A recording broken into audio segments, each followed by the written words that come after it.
అందరికీ నమస్కారం. జై శ్రీకృష్ణ. ముందు వీడియోలో శ్రీకృష్ణుడు తల్లి గర్భంలోకి ఎలా ప్రవేశించాడో తెలుసుకున్నాం కదా. ఎవరైనా ఆ వీడియో కనుక మిస్ అయినట్లయితే లింక్ డిస్క్రిప్షన్లో ఇస్తున్నాను, ఒకసారి చెక్ చేయండి. ఈరోజు శ్రీకృష్ణుడి యొక్క పుట్టుక గురించి తెలుసుకుందాము. శ్రీకృష్ణుడు పుట్టుక సమయంలో గ్రహమండలాలన్నీ సర్వమంగళముగా మారిపోయెను. అన్ని దిక్కుల్లో వాతావరణం శాంతి సౌభాగ్యాలతో ఉన్నది. ఆకాశంలో శుభ నక్షత్రాలు కనిపించాయి. అందరి మనసులో శుభశకునాలు కలిగాయి. నదులు నిండుగా ప్రవహిస్తున్నాయి. వికసించిన పద్మములతో సరోవరాలు అందంగా ఉన్నాయి. అడవులు పక్షులతో, పురివిప్పి నాట్యం చేస్తున్న నెమళ్లతో అందంగా ఉన్నాయి. పక్షులు మధుర స్వరంతో గానం చేస్తున్నాయి. నిత్యం అగ్నిహోత్రాలను నిర్వహించే బ్రాహ్మణులకు పరిస్థితులు అనుకూలంగా ఉన్నాయి. రాక్షసుల వల్ల బ్రాహ్మణుల యొక్క గృహాలలో యజ్ఞకుండనములు చాలా వరకు ఆగిపోయాయి. యజ్ఞములు ఆగిపోవటం చేత బ్రాహ్మణులు చాలా బాధపడ్డారు. కానీ ఇప్పుడు తిరిగి ప్రశాంతంగా హోమాగ్ని జ్వలింపచేసే అవకాశం కలిగింది.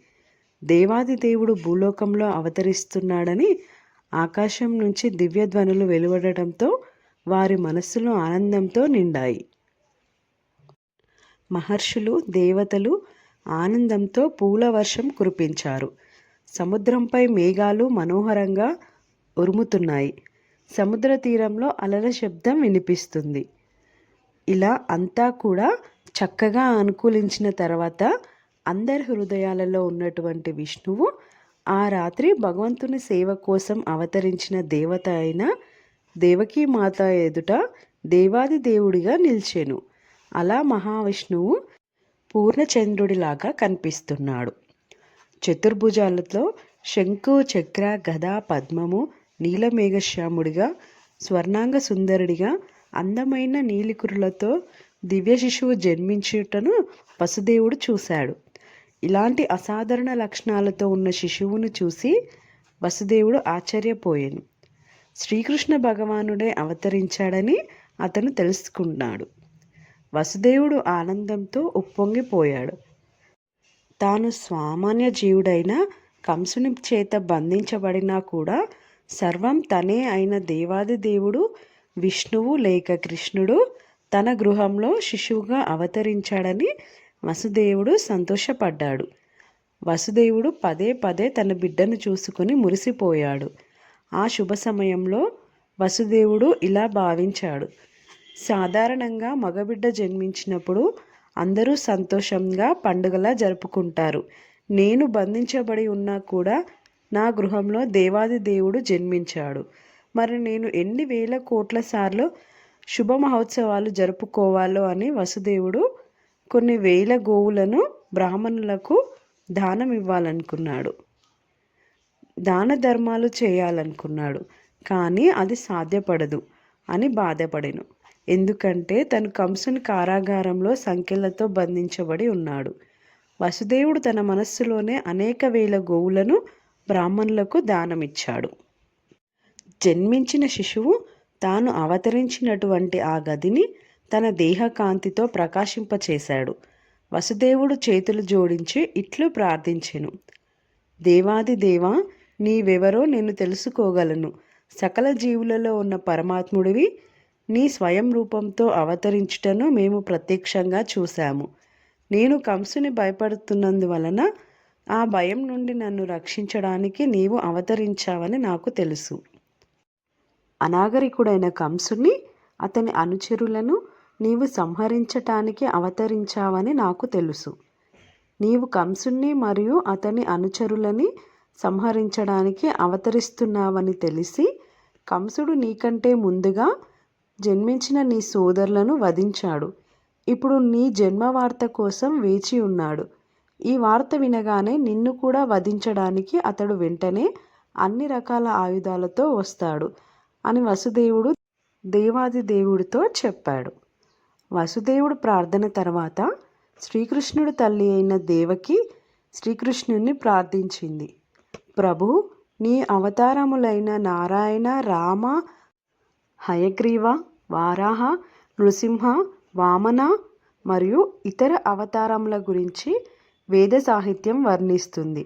బద్ధజీవులందరూ నిరంతరం ఒక దేహం నుండి మరొక దేహానికి, ఒక లోకం నుండి మరొక లోకానికి మారుతున్నా కూడా భయంకరమైన జనన మరణాల నుండి విముక్తులు కాలేరు.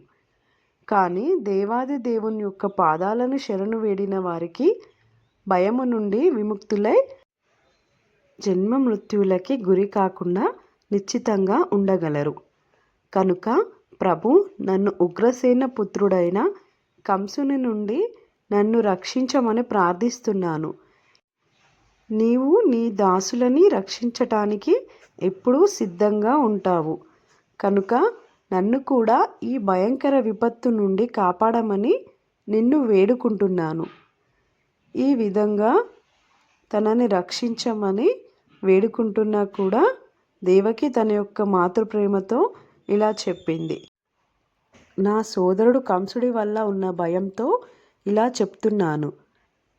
నీవు అవతరించావని తెలిసినచో కంసుడు నీకు ప్రమాదం కలిగిస్తాడు. నీవు సాధారణ రూపంలోకి మారిపో. నీవు విష్ణు చిహ్నాలైన శంఖ, చక్ర, గద, చతుర్భుజ రూపాన్ని ఉపసంహరించుకోమని వేడుకుంటున్నాను అని దేవకి దేవాది దేవుడితో చెప్పినది. దేవాది దేవుడైన నేనే మీ గర్భంలో జన్మించానని మీకు నమ్మకము కలిగించుట కోసం విష్ణు రూపంలో అవతరించాను. నేను సామాన్య శిశువు వలె జన్మించినట్లయితే దేవాది దేవుడే మీ గర్భంన జన్మించాడని మీకు విశ్వాసం కుదరదు.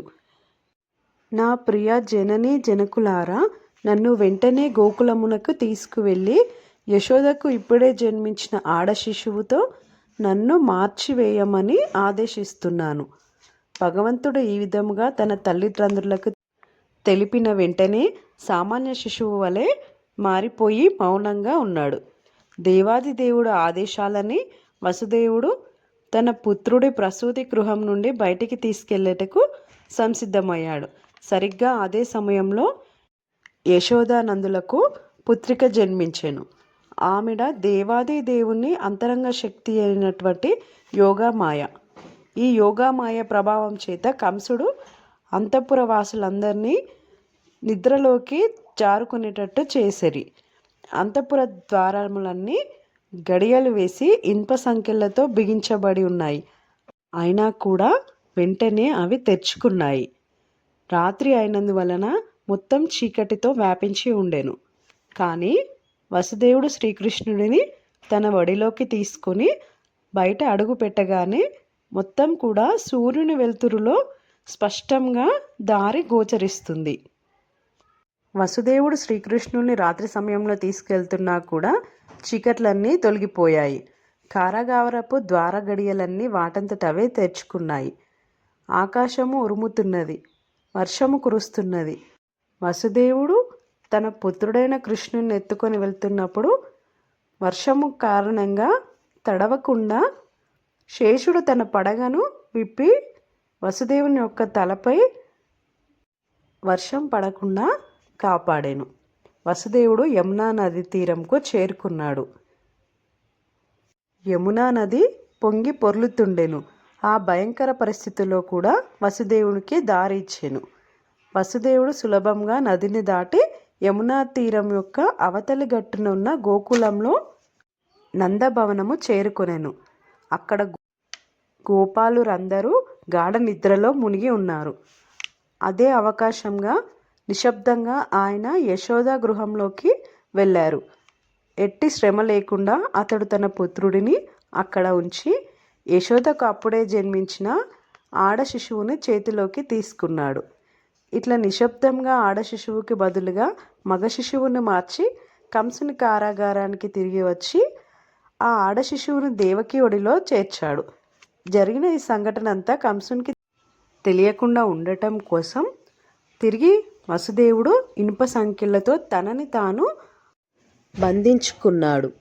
మరియు ప్రసవ వేదనతో అలసిన గాఢ నిద్రలోకి జారిన యశోదమ్మ తనకు పుట్టింది ఆడ శిశువా మగ శిశువా గుర్తు చేసుకోలేకపో. ఈ విధంగా శ్రీకృష్ణుడి జననం జరిగినది. మరియు యశోదామాత వద్దకి శ్రీకృష్ణుడు చేరుకున్నాడు. ఈ వీడియో కనుక మీకు నచ్చినట్లయితే లైక్ చేసి షేర్ చేసి సబ్స్క్రైబ్ చేసుకోండి.